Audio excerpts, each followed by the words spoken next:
In this video, I'll be talking about how to set and, most importantly, hold boundaries with a parent who's having an affair. Hi everyone, I'm Melissa. I'm a writer. If you'd like to know more about me, I will link my bio video in the description box below, as well as my website. But let's jump right in. So in this video, we're going to cover 4 different things. 1, what is a boundary? 2, how do you set a boundary with a parent who's cheating? 3, what are some good examples of those boundaries? And 4, and this I think is the hardest one, is how do you hold those boundaries when that cheating parent pushes them? Okay, so what is a boundary? A boundary is an imaginary line that you draw around yourself to help keep yourself safe. And this can be physically safe, like I will not go outside in a hurricane. This can be emotionally safe. I will not pursue friendships with people who do not make the same effort as me. Or they can just be habits that keep you feeling good. One of my favorite boundaries is I will sleep for 8 hours every night. And what's a couple important things to know about boundaries. 1, they need to be strong enough to help you feel good. They need to be permeable enough to bob and weave with life. So going back to my sleep example, so I won't give that up for, say, a Netflix series. But I might give that up for a friend who's coming into town unexpectedly, or a wedding that I get to go to. The second important thing to know about boundaries is there are no right or wrong boundaries. They're only what work for you. And also, please know, this is not an exhaustive description of what a boundary is.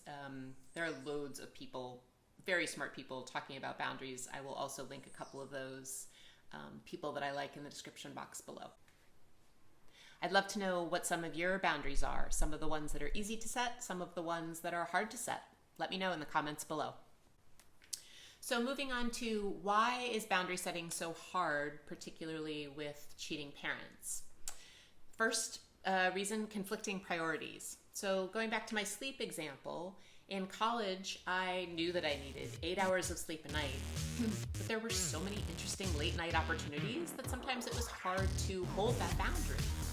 Similarly, if you have parents who are in the throes of infidelity and they're in pain, you love them, you want to help them, you want to take care of them, and yet maybe a boundary that's best for you is one that creates some distance from them, and that can be really hard. That can cause conflict for you.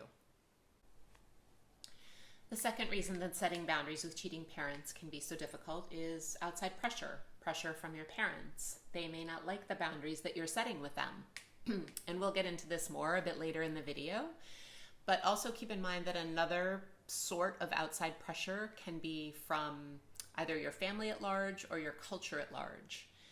They may be giving you messages about the boundaries that you should or should not set. Going back to my sleep example, I grew up in a culture where work was way more important than rest, so setting and defending 8 hours of sleep every night sometimes just felt wrong. Okay, so the research shows that there are 3 big ways that parents who are mired in infidelity can really mess up their boundaries with their kids. Number 1, they are asking their kid to be a snooper for them, to find out information about the affair. Number 2, they are asking their child to keep the secret of the affair. Number 3, they are asking their child to be a confidant. Rather than going to a friend or another adult, they're looking to the child to hear their stories of woe. Anyone who's interested in more research about the effects of parent infidelity on the kid, please go to my please go to my website. I have a huge list of research. Another way to think about this is if you as an adult child are feeling caught between your parents, feeling like you have to make a loyalty decision between one parent or the other, or you're feeling like you are in the middle of your parents, this is a situation where you're going to want to set some boundaries. Okay, so some examples of boundaries to set with a cheating parent. And let me specify here, this advice is really for adult children of cheating parents. If you are under age 18 and you're still in your parents' home, If you're still reliant on them emotionally, financially, logistically, I will do a video for you too, I promise, because you're in a really tough spot. Okay, so here are some examples of boundaries that you can set with parents who are putting you in the middle. Mom, I love you. Please do not ask me to speak with Dad for you. You are both adults and you're capable of managing your own relationship. Dad, I cannot keep the secret of your affair anymore. It hurts me too much. I can't have a relationship with you until you tell Mom the truth. Mom, please don't tell me how angry and hurt you are with Mommy for what she did to you. It makes me feel so uncomfortable. Let me know in the comments below if you have tried setting boundaries with a cheating parent and how it went, or if you'd like more content about boundaries and setting boundaries and holding boundaries with cheating parents. Okay, so finally, when your parents push your boundaries, and I think this is the most important part. So let's say that you set a boundary with your mom that she can no longer cry to you about what Dad did to her. And this goes on for a week. And then she calls you into a room and she starts crying. And you think, oh, poor Mom. I love her. It's just this once. Okay, so I'm going to give you an example of what could happen if you give in just this once and don't maintain your boundary. And I'm going to do this with a story about Elmo. Yes, Elmo. True story, with my daughter many years ago when she was little. I used to let her watch Elmo every day at 4 o'clock. And over time, there was just too much screen time in her life. So eventually I said, okay, no more 4 o'clock Elmo. And first she cried, and then she screamed, and then she wailed, and then she flailed, and she threw herself on the ground, kicking and screaming. And I had to sit there, and I had to watch, and I had to keep saying no. If I had given up at any point, she would have learned that I wasn't really that serious. But instead, I sat there, and I let her cry, and I let her scream, and I let her wail, and then she got up and she went to find her crayons and her coloring book, and she was fine. Holding a boundary with someone is the same thing as being able to sit with that discomfort, to sit with watching someone cry and scream and protest your boundary and still being able to hold it. And that is really, really, really hard. Okay, so now let me give you the parent infidelity example. So let's say that you hold the first boundary with your mom and you say, I really can't hear anymore about how angry you are with Dad. I can't be your confidant.